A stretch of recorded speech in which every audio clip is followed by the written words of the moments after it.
The love of God. Don't forget it. Romans chapter 5 verse 8. See what it says. Romans chapter 5 and verse 8. Yeah. But God commended his love towards us. Look at how he showed his love towards us. In that while we were yet sinners, when you have not born again, you are yet a sinner. You have not given your life to Christ. Christ died for us. He made his only begotten son to die for you. Don't forget that. You were not born again when he died for you. Now you are born again. Why are you thinking like that? That God have abandoned you? That God does not care? That God is not interested in your problem? Why will you think that way? When you were yet a sinner, Jesus died for you. Now that you are now a child of God, why will you not look at Romans 8:32? It speaks about this. Romans chapter 8. Don't forget the love of God. He that spared not his own son, He that spared not his own son, but delivered him up for us all. he delivered him up for us all. How shall he not with him also How shall he not with him also freely freely give us all things? how many things? All. If he can give you Jesus, the only son he had to die for you, how will he not give you freely anything you are asking? You must have faith in the love of God.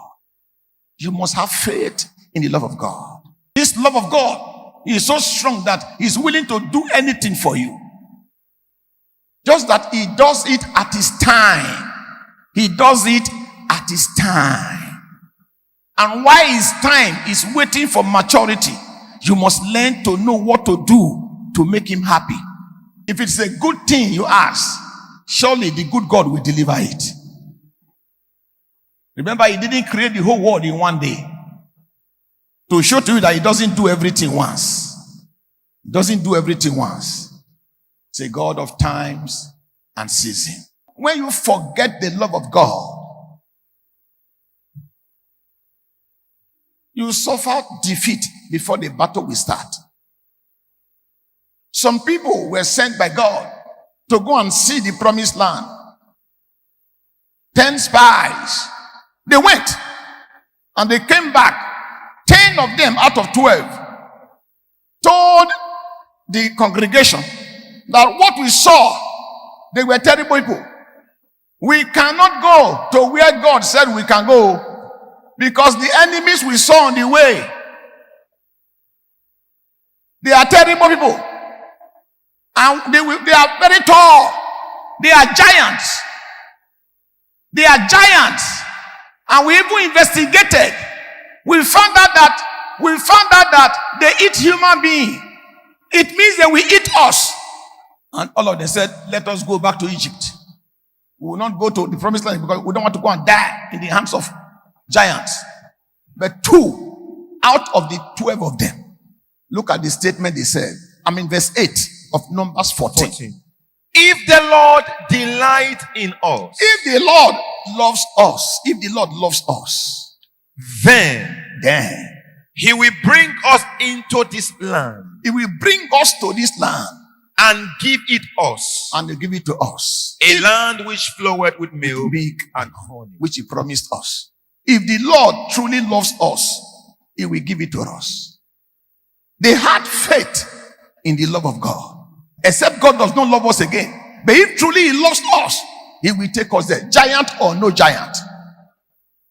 Believe the love. These people, 2 of them, were trying to convince others. Although we saw enemies on the way, that is not your problem. Only one thing you should be concerned about. Do God still love you? If truly he loves us, he will take us to the promised land. What he promised us, he will do it. If truly he loves us. Does the love of God change? No. His name is love. He loves you so much that if he begins anything, he will take it to the end. If he starts a thing, he will finish it. That's why Apostle Paul in Philippians 1 verse 6 said, I'm confident of this very thing, that the God who has begun a good work shall perform it to the end. If anything God has started, he will not stop halfway. His love will not let him stop halfway. He will finish it. I dedicate somebody here. I say, God will finish your destiny. Amen. The good work God has started in your life, he will finish it. Amen.